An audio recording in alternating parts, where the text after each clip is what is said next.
Welcome back, church fam. We're so excited that you are back for the Family Matters podcast. My beautiful wife, Roxana, and our lovely Adriana and Dave. What is going on, everyone? So What's up? honored that you would have us back for another episode.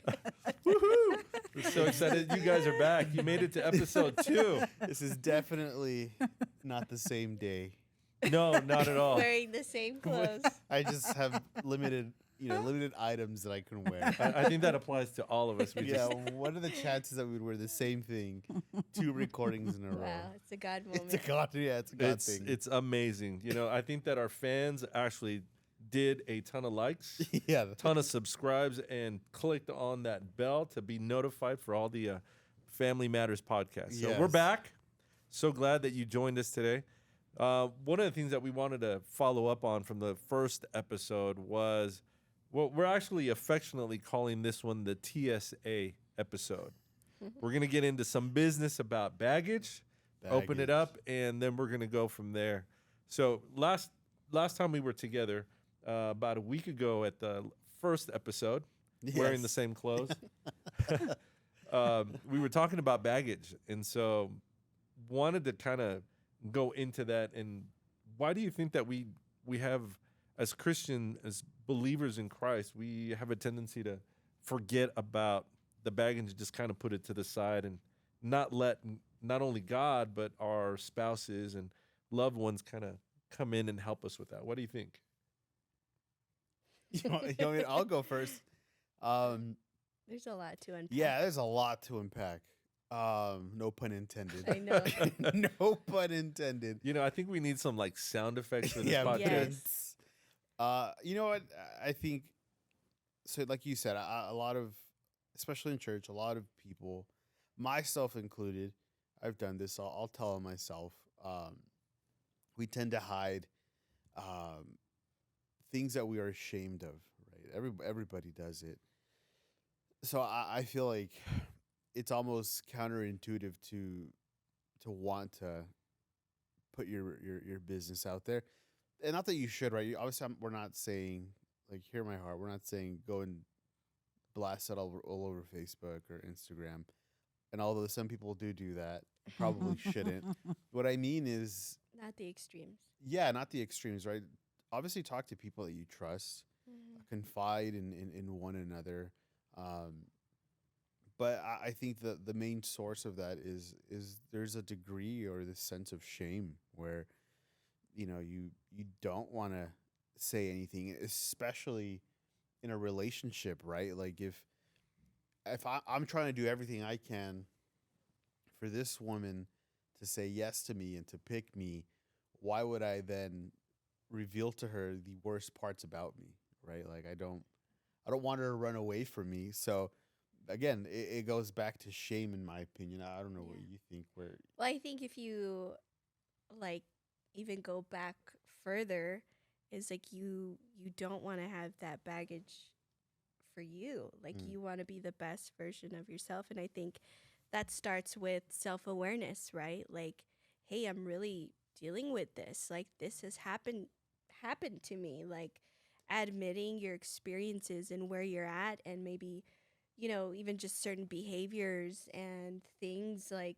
you've grown up in, environments and trauma and just a lot of things that you've experienced. And I think, you'll never be perfect coming into a marriage, right? But I think if you really, really do the deep inner work and recognize, and like I said, have that self-awareness, you can come into a marriage healthier, and being able to have those, I would say, like coping mechanisms, so when things do surface or do come up, you're able to process that and really unpack that baggage, because I really do think marriage reveals other baggage, right? That Absolutely. of might, course, once you make that step or once you enter into that, because now you're thinking in terms of two rather than just me.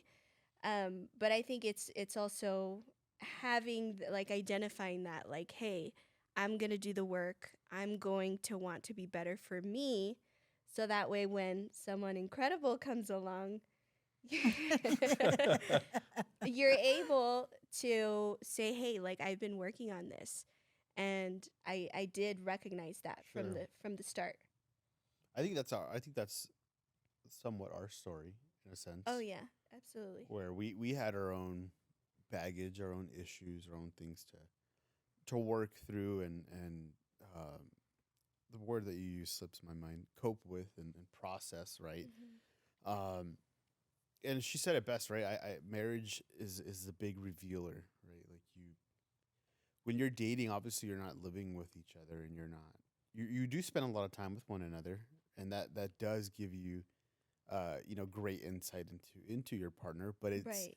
when you move in You with don't someone, really yeah, know that everything person is until you Yeah, actually exactly, get right. Yeah, it married. makes it really difficult. Yeah. right? That's why that cliche saying is so cliche, because there's some truth to Right. that, right? Like Right. you don't know someone until you live with them, and Yes. that's Right. so true in a marriage, right? Like I find it to be very, very difficult to hide something from your spouse when obviously when you are married, right? But it can be very easy when you're not living with one another, right? Like Mhm. there's things that I dealt with on my own, and I wouldn't say that I was trying to hide them. I just didn't realize they were as significant Mhm. until I got married. Until I told you. Pretty much. Just kidding. No, honestly, right? And Yeah, because you're so used to it. It's almost yes, like it's normal. this is It's to me. what normal. I've done, right? And then it's like, hey, well, like one of the things is like, hey, you need to communicate. You can't just shut down and leave me in the dark, right? Like after an argument. But for him, that's what he's That's done. just what Like I've done. that's his normal. And so I think just ultimately behaviors and, Like how you cope tendencies. with things and how you truly like lead yourself is all going to be Sure. exposed when you get Absolutely.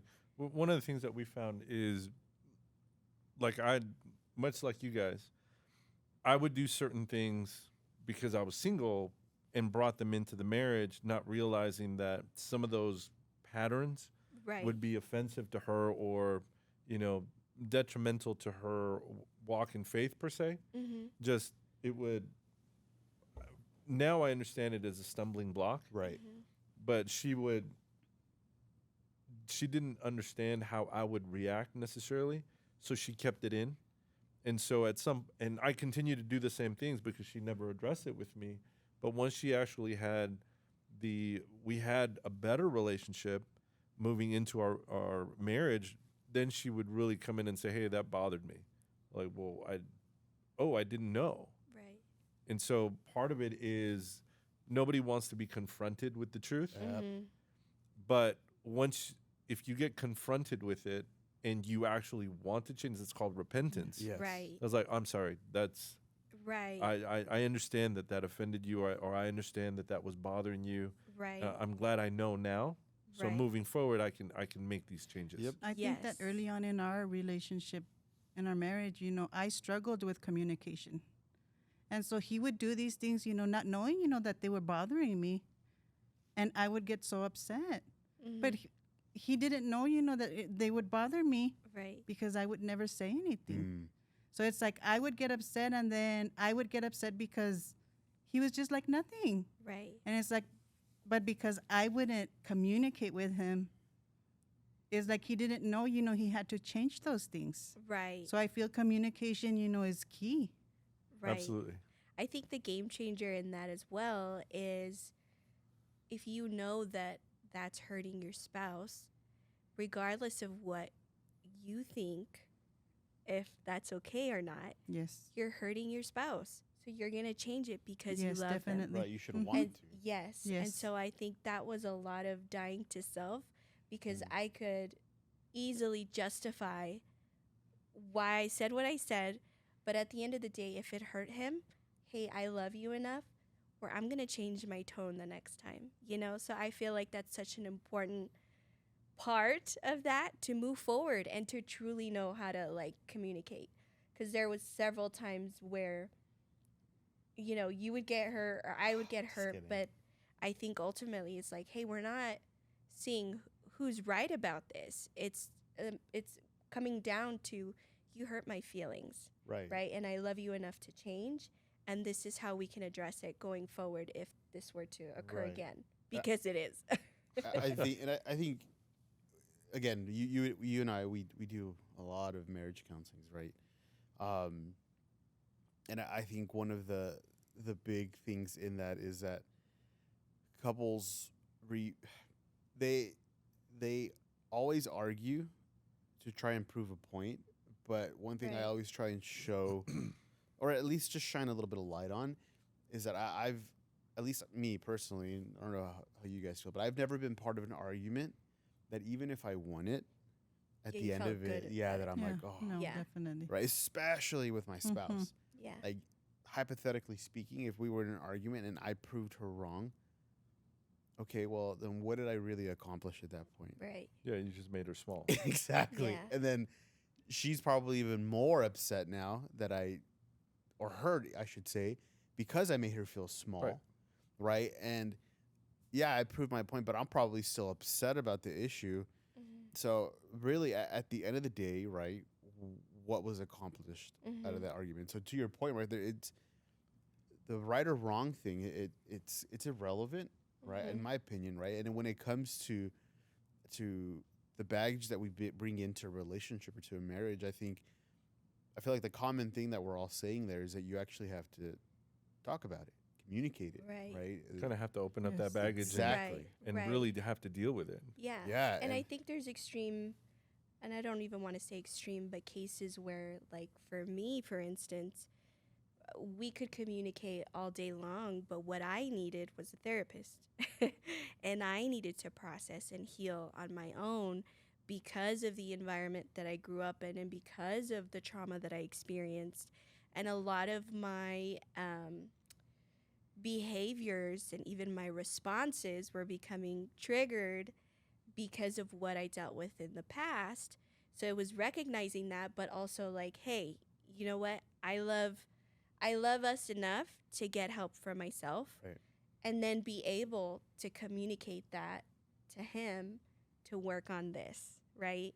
So I think there's, different and healthier ways to address that, because I do think, when you do get married, you can communicate to your spouse all day long about what you experienced, but it ultimately ties back to you, right? And you working through it, Yeah, and sure. you really dealing with it and processing. And I can like geek out about this stuff because I'm a psychology major, but all of that plays a role in how you show up in your marriage.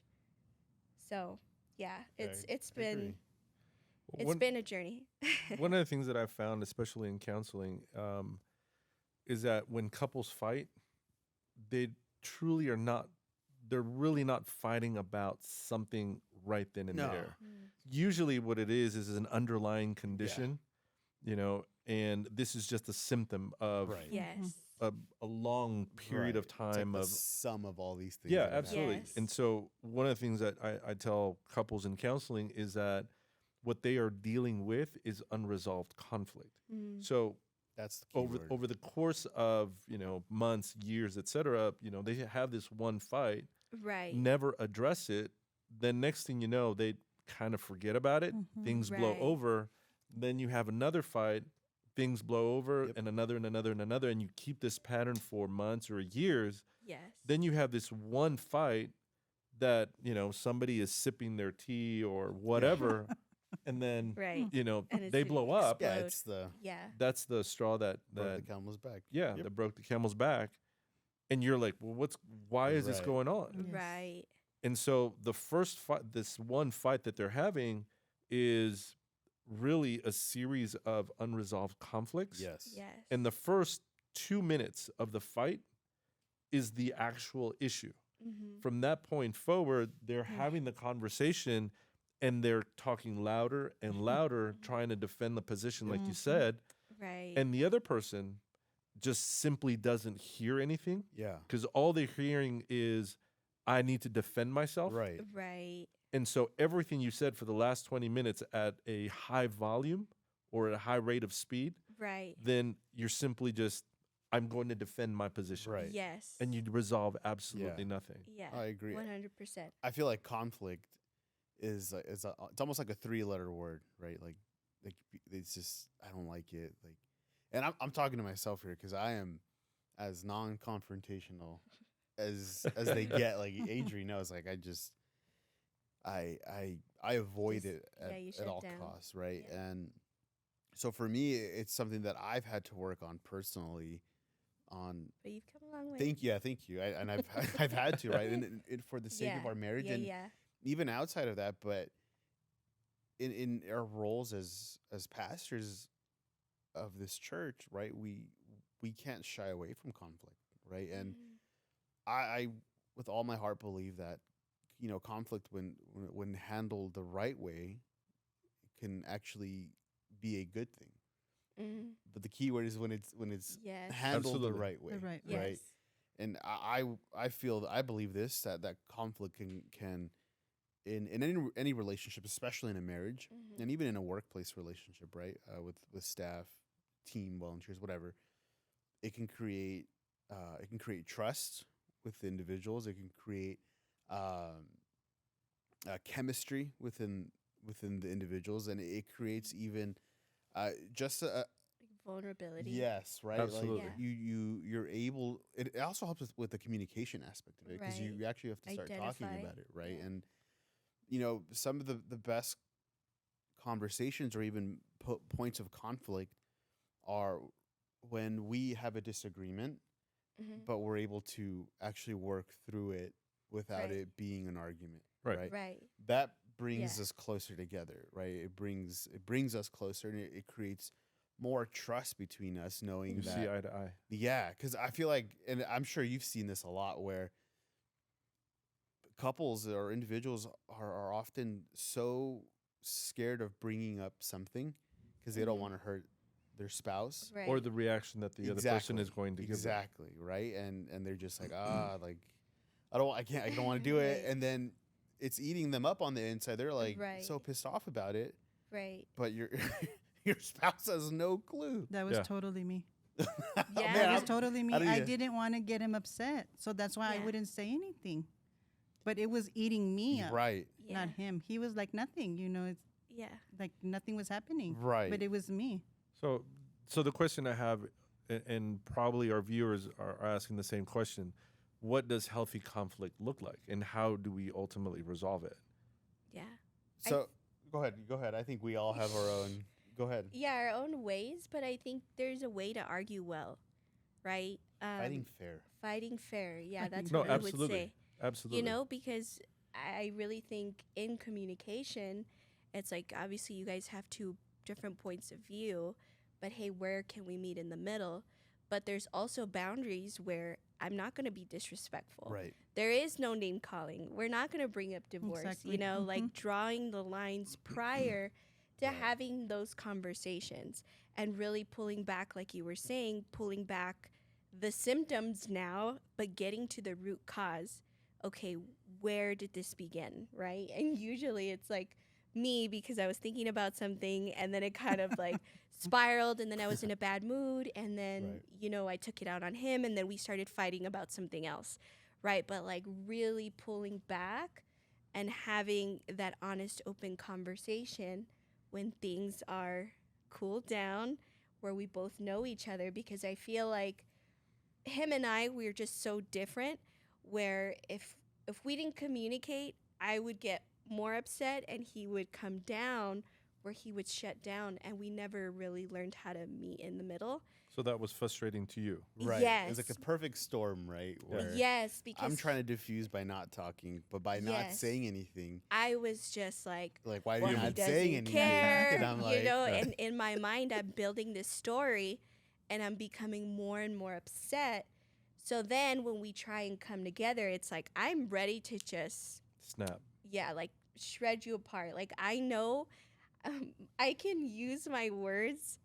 I know that I can have a very sharp tongue. I think all of us, right? But that was very unhealthy, and it would only further hurt him and make him shut down Mhm. more. and not want to communicate. Yeah. And again, I think conflict, when handled well, can also create clarity, right? And that's one of the things that, because we are because I feel like a lot of people are naturally non-confrontational. Like nobody wants to. No one wakes up in the morning and it's like, I really want to get into someone's Yeah. business today, right? Right. But again, when handled well, it creates clarity. But you can't have clarity if you're not willing to have that uncomfortable, awkward conversation, Mm-hmm. right? And I guess the question is how do you have that? How do you have those moments of conflict the right way? How do you have the arguments the right way, right? And Mm-hmm. I guess the military term would be rules of engagement. Yeah. She touched on it, right? Is having agreed upon standards prior to the argument or to the disagreement, right? Right. Like this is something that I believe every couple should talk about regularly. before. Yes, like Oh yeah. well, I'm not gonna bring up these are just examples, right? I'm not gonna bring up your mom. I'm not gonna bring up right, like Yeah. whatever issue. And here's the thing, like Yeah. here's the thing. And the reason I say this, right? She said it right now that her she can use her words to hurt somebody or me, right? But I feel like that's true for anybody, especially in a marriage. Right. Nobody knows your spouse better than Yes. you. Yes. Right. Push those buttons. Yes, but here's the thing: just because we know our spouse's insecurities Mhm. or points of weakness, that doesn't give us a right to use that against them. Right. Absolutely. It should never be used as Never. ammunition for a fight. Yeah. If anything, I would say that we should cover those insecurities, right? Mhm. We cover those in love, right? And with patience, with understanding, with just a general support around that, where we're not picking at it, but in fact we're covering it and trying to protect them, Mhm. right? That's great. And I think a lot of times we don't do that, and I feel that it's because we don't have these understandings prior, these rules of Mhm. engagement, right? Where Yeah. we're not going to say this, we're not going to hit below the belt, we're not Mhm. going to bring up the like she said, the divorce word, we're not going whatever, right? Right. Right. But you cannot expect to respond that way in the moment, right? Mhm. You have to have that conversation Right. beforehand. You There's have to be agreement. preemptive. Yes. Yes. You You know, cannot. that actually reminds me of a scripture, 1 John 4:18. It says, "There is no fear in love, but perfect love drives out fear, because fear has to do with punishment." And I think that that punishment that we're afraid of is ultimately the rejection that we feel. For example, Ephesians 5 talks about, it's the love chapter, Mm-hmm. and it talks about how husbands ought to love their wives like Christ loves the church. Mhm. Then it says, wives, submit to your husbands. But part of it is each one of us is submitting to each other, loving each other, and ultimately submitting to the will of God, which is serving each other. Right. And I want to know that in my marriage, I can share with her my hopes, my fears, my dreams, the things that scare the heck out of me. Sure. But she's also going to protect those things and not use them against me. Right. Right. Because then I don't, if that's the case, then I don't have to fear the punishment of her using it Yeah. against me. Because Right. I've heard this said before. And as we start to wrap up this episode, one of the things that I've heard is your wife or your spouse has the ability to cut you where nobody else knows how. Right. Mhm.